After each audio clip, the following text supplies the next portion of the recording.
Okay. Cursed Excruciation is a Brazilian black metal project from the sole member of Trance of the Undead. And this is a guy who's been working on several projects since about 2018, 2019 when they started cropping up. And all of them are actually pretty solid. Like Trance of the Undead is really heavily relies on atmosphere to create its sort of reverberation core, as I would put it.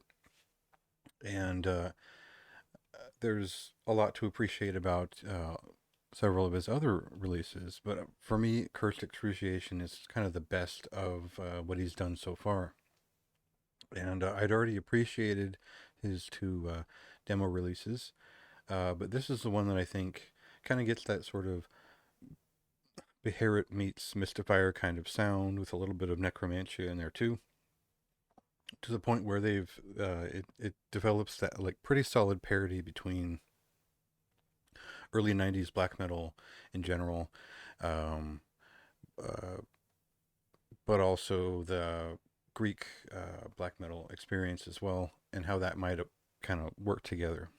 Um, so, Arcane Diabolism basically just makes good on the two demo releases that preceded it, with generally mid-paced, riff-oriented black metal with strong use of keyboards, heavy doom metal influence, and a fairly gritty, bestial vocal performance, which echoes along into the general space that it occupies.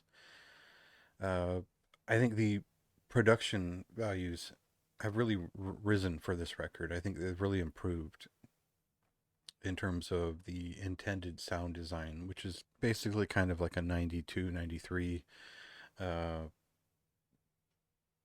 early black death metal release, without sounding muddy or compressed. Like, if you're familiar with Goetia, the second Mystifier album, as far as I remember, maybe the first, Wicca's the first, if I might have those two switched, mixed up. But anyway, it kind of that sound applies here very strongly. It does feel like this record is an ode to that sound, and it's a great example of it. Now, normally I would say, well, so what? A lot of bands do that pretty well. What's special about this record?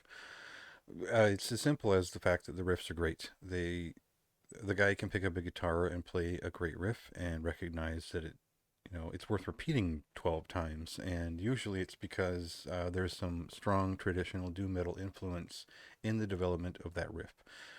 So it just makes for a haunting, dark, and aggressive black metal experience. And I think that the appeal is very simple. The record hits at about 40 something minutes. And this was just a great record to pick up and enjoy without anything too complicated to really note. Otherwise, it's just kind of a well, hey, at least this guy can rip out a riff and pull off a pretty memorable song with some strong use of keyboards and a pretty good render overall. So you know, pretty straightforward notes on that one. Check out some of the finer details in the written review, and check it out and see if this is your kind of thing.